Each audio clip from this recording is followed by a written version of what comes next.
जात रहनी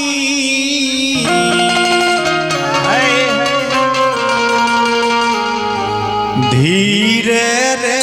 धीरे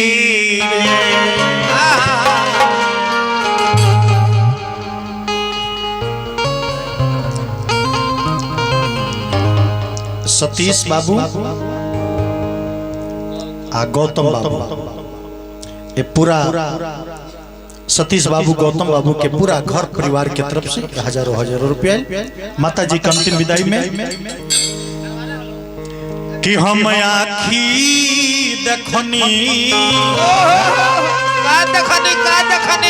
रविंद्र भैया कि सुंदर शरीरिया योगिया में जोरला हम आखी देखनी सुंदर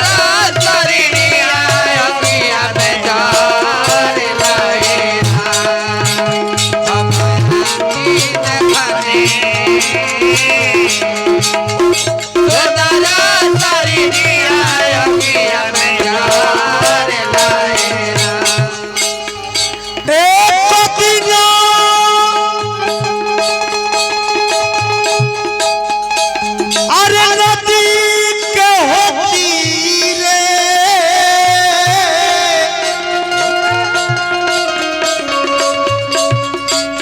सुरेश भाई आरे जात रहनी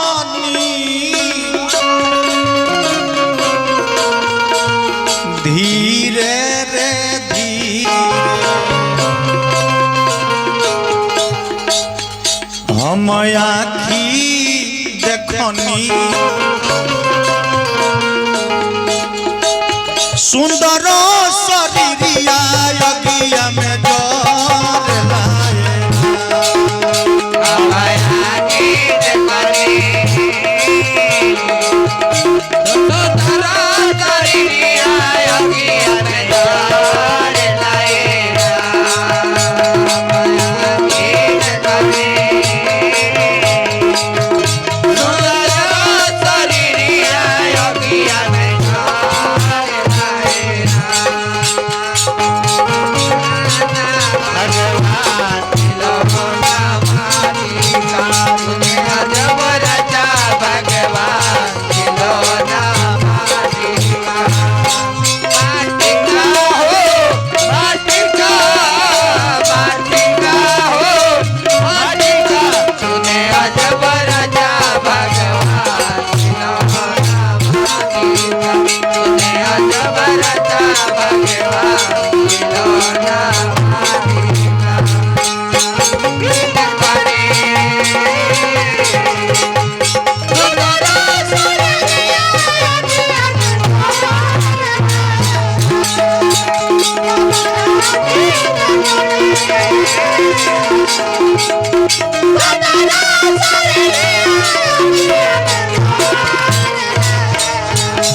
और आइए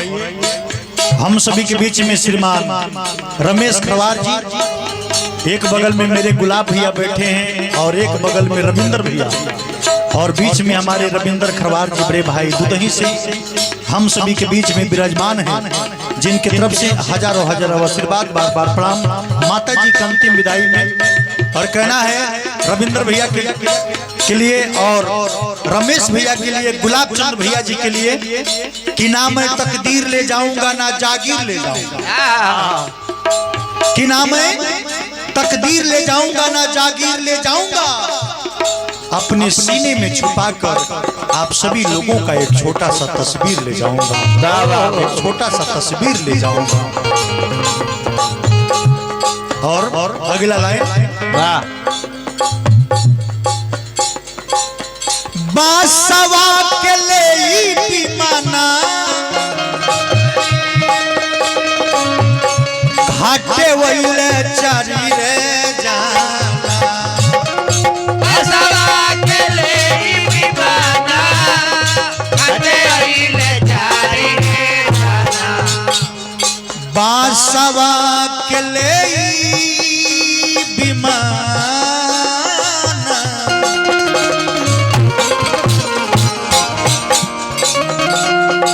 विमाना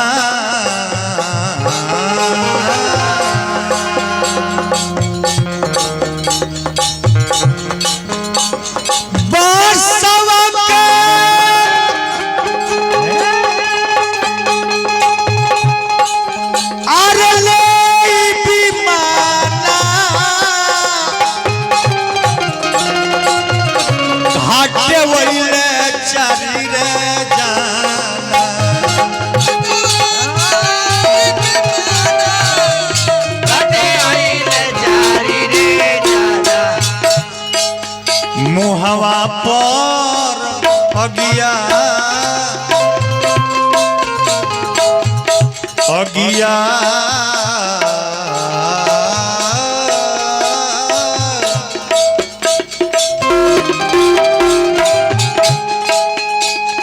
मुहवा पर अगिया अपने बेटुआ मुहवा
इस श्रद्धांजलि भजन में मेरे बड़े भाई रविंद्र खरवार जी जिनकी तरफ से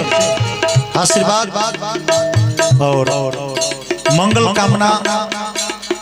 भगवान से प्रार्थना करेंगे कि जिस माता जी का अंतिम विदाई में हम सभी उपस्थित हैं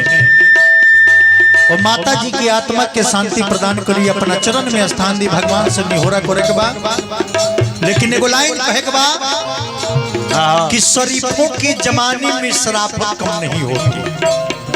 कि शरीफों के जमाने में शराफत कम नहीं होती, और सोने को लाख टुकड़े कर दो पर उसकी कीमत कम नहीं होती। शरीफों के जमाने में शराफत कम नहीं होती, और सोने को लाख टुकड़े कर दो पर उसकी कीमत कम नहीं होती। अब पसीने से कमाई हुई रोटी यदि बासी हो जाए, पसीने से कमाई हुई रोटी यदि बासी हो जाए तो उसकी लज्जत कम नहीं होती। और दान ऐसी चीज है कि दान देने से बढ़ती है शोहरत, दान देने से दौलत कम नहीं होती। दान की प्रथा ये दुनिया में भगवान बतावो तनी वेद पुराण बखान करो ताकि रौरा 1000 कमा तनी तो 10 रुपया जरूर कहीं दान करी, रौरा 1 लाख कमा तनी तो 1000 कहीं दान जरूर करी। दान के बड़ा महत्व बा। लेकिन भजन की तरफ बढ़े के कुल ही भइल जकरा लागी,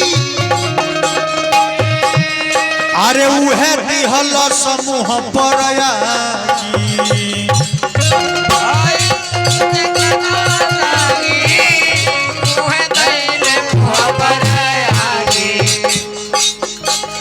अरे कुल ही भइल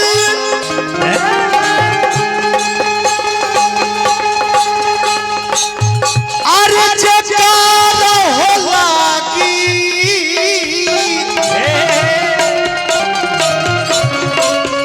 उहे धइल समूह पर रे आगी।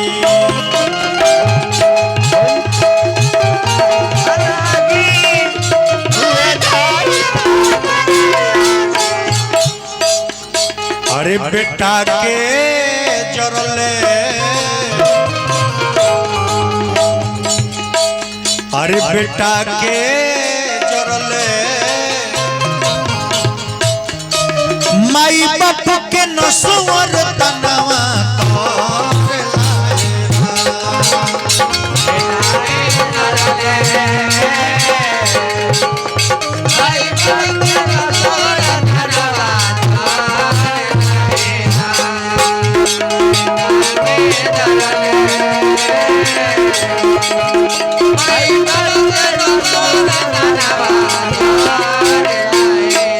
और का कहे के बा का कहे के बा अरे ही तुमी तो जे जे रहो एक के मुहे सभे रे हितमी तो जे जे रहो एक मुहे सभे रे ही तुमी तो जे जे रहो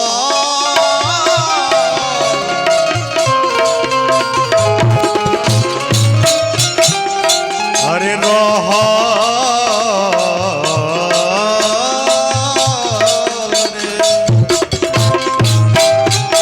अरे ही तुमी तो जे जे हो रहल एक के मुहे सभे रे कहल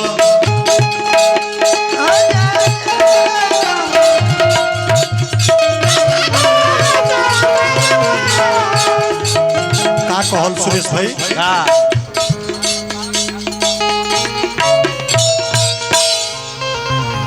कि राम जी के नामवा सत